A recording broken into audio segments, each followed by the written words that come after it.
Word of God from John 15, verses 1 through 8.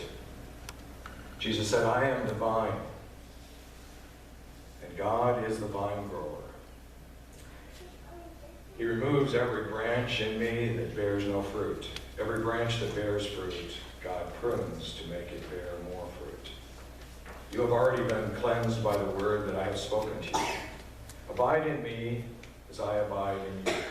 Just as the branch cannot bear fruit by itself unless it abides in the vine, neither can you unless you abide in me. I am the vine and you are the branches. Those who abide in me and I in them bear much fruit, because apart from me you can do nothing. Whoever does not abide in me is thrown away like a branch and withers. Such branches are gathered, thrown into the fire, and burned. If you abide in me, and my words abide in you, ask for whatever you wish, and it will be done for you. God is glorified in this, that you bear much fruit and become my disciples.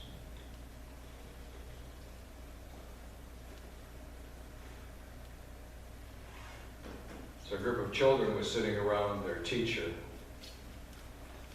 They had been talking about animals, and so she began to warm them by saying, Davy, what noise does a cow make? Davy said, moo. He said, that's right. And Cindy, what sound does a sheep make? Cindy said, baa. Said, Alice, what sound does a cat make? Alice said, meow. The teacher said, that's great. Jennifer, what sound does a mouse make? He said, it goes click.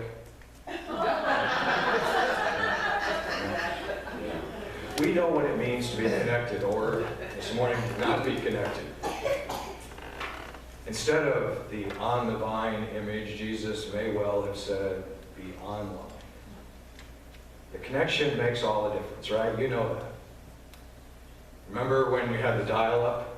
Anybody remember that? That's way back. Anybody want to go back there? No, certainly not. The connection makes the difference. Whether it is the vine or the internet is the image, God is the unseen power at the core. That's what the connection is to. The connection makes all things possible. Can you say fiber optics? You're supposed to say fiber optics. I knew you could. All right. Thank you. We'll work on it. We can't describe, we can't explain, we can't show what happens behind that connection. We can only experience what happens and see what the results are. Have you ever tried to explain what happens behind that connection on the wall? Do you even know? Could you find out if you wanted to know? It'd be difficult. As a kid, I remember I had a little 9-volt battery. Remember those little square box ones? And if you touch those terminals to your tongue, you could feel electricity. That's not a huge amount. That's not why I'm the way I am. I couldn't explain what's inside that little thing. I would have no clue or how it really works. But I experienced electricity several times. I could feel its power. Billy Strahan talks about his time in the Coast Guard. He said, my first tour of duty was on the Loran station. Loran was the precursor to the GPS. He said, we broadcast a radio signal to ships and planes to track their positions. He said the radio room was our base. We had 2 teletype machines. Now, there was a radio man whose job it was to keep them up and running. And the Navy had a schedule of maintenance. So part of that schedule was every 6 months these teletype machines would be torn apart, everything was cleaned inside, and they were put back together. Well, one radio man one time was working on it, and he started complaining because once he put it back together, he couldn't get it to work. And so he took it apart again, and he cleaned everything, he put it back, and it still wouldn't work. Well, a third time he tried that, and Billy said a friend of his who happened to be in the radio room noticed. He said, we were diesel engineers, not electronical technicians, but we immediately saw the problem. But we didn't immediately tell him. After he began to take it apart again, put it back together, and again it didn't work, they asked him one simple question. Did you plug it in? Did you plug it in? That's essentially the question for your GPS today. Are you plugged into God? Are you plugged into God? Once there was a magic ring. It was a ring that the wearer of it had the gifts of grace, kindness, and generosity. But it belonged to an old man who had 3 sons. He was approaching death, and so he called in each son separately and had kind of the talk. And each son asked if they could have the magic ring. And he told all 3 of them separately that they could have the magic ring because all 3 were his favorites, right? Well, he called in the greatest jeweler in the land. And he took the ring and he said, I want you to make 2 more exactly like this. And so he did, and he brought back. And so when the father passed away, each son, unbeknownst to the other, got one of those 3 rings. Well, you know, after a while, they're going to figure it out. And so they went to the judge and said, how can we find out who has the real magic ring? And the judge looked at all of them. They all looked identical. And he said, well, why must we decide right now? We shall know who has the magic ring when we observe the direction your lives take. And so each one of them began to act as though they had the magic ring. They lived with kindness, honesty, and thoughtfulness. Each ring became magic as there was a connection. As there was a connection. Now, if we're to follow this online image, I guess Jesus, the vine, would be kind of the modem, right? That's what connects it in. God, the internet, the roots, the unseen, is connected to the users, the branches, by the modem. The power in the unseen is carried and transferred through the modem. Jesus said, I am the vine, you are the branches. One can have the fastest, most powerful internet speed in the world, but without that modem connection, there's nothing. I'm sure you all had an experience we have. You know, the thing you got won't work.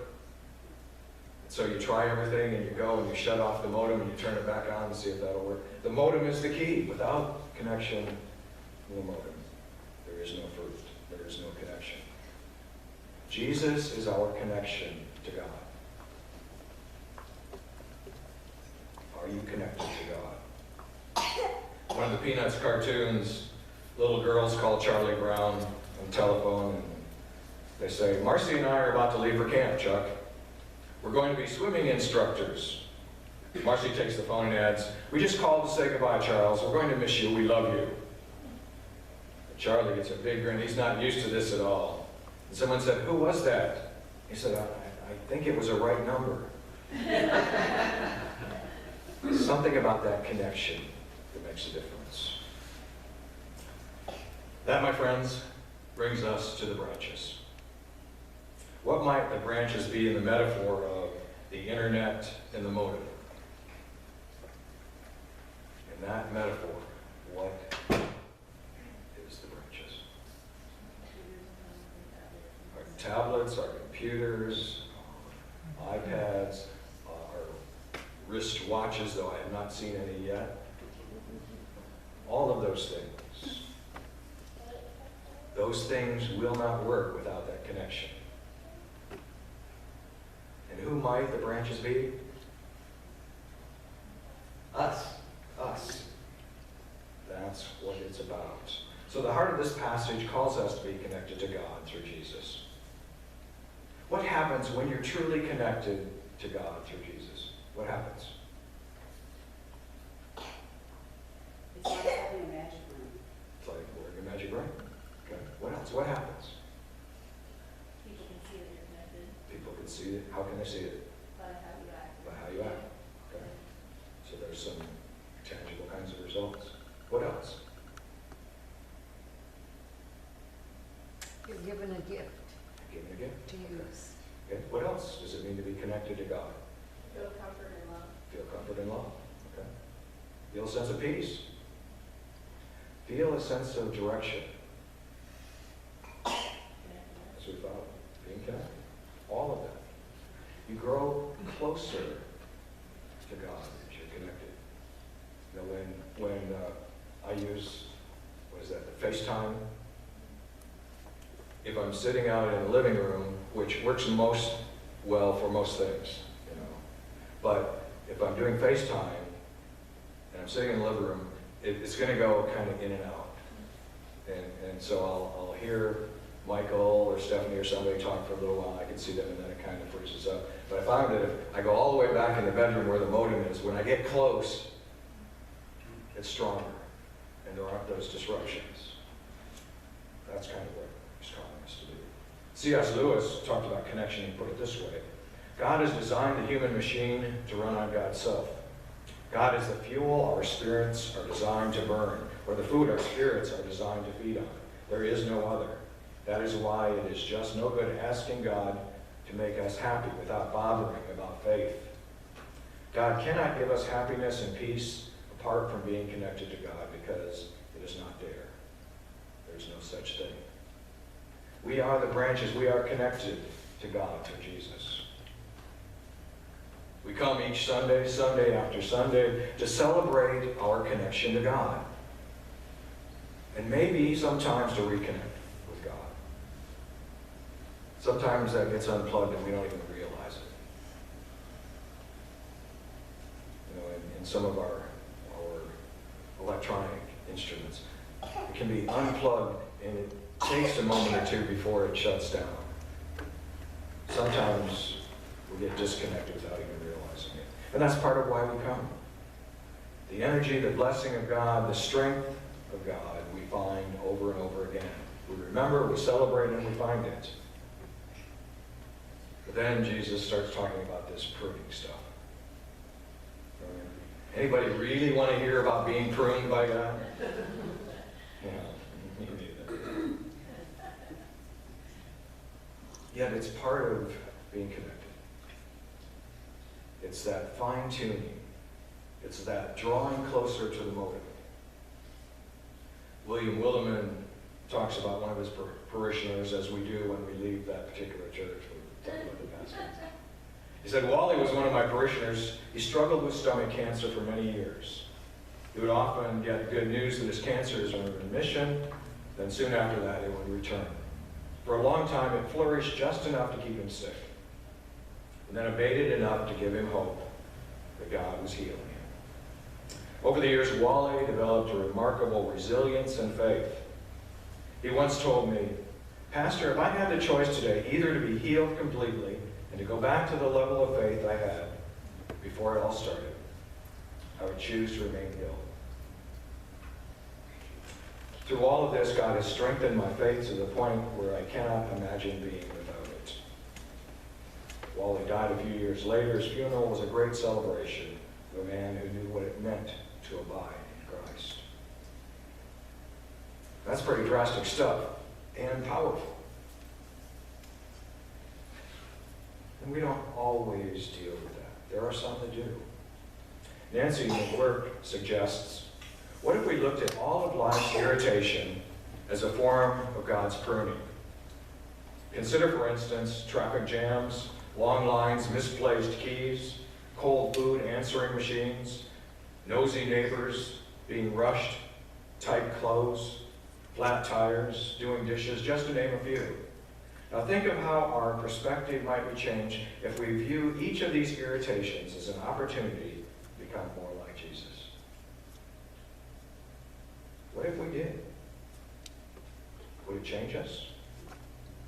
For your GPS, if you're really up for this, write down, I will look at life's irritation as God's pruning this week. You're not all writing. I will look at life's irritation as God's pruning this week. Are you willing to try it? That's the question for your GPS. We like the other stuff, don't we? We like in the vine, producing. But when it gets to the pruning stuff, with all this pruning and burning talk, we might get the wrong idea. And I don't want you to get the wrong idea. These things happen to sharpen the connection, to bring fruit. Bruce Wilkerson talks about a man who approached him at a pastor's conference. The man said, I own a large vineyard in Northern California. You know where that is? You know, okay. As they sat over coffee, the man began to talk about watching the fruit develop, walking the vineyards, tending the grapes. He said, you know, new branches have a tendency to trail down and grow along the ground. It's called gravity, right? Well, he said, they don't bear fruit down there. When branches grow along the ground, the leaves get covered in dust, and when it rains or they're watered, they get muddy and they mildew. The branches become sick and useless.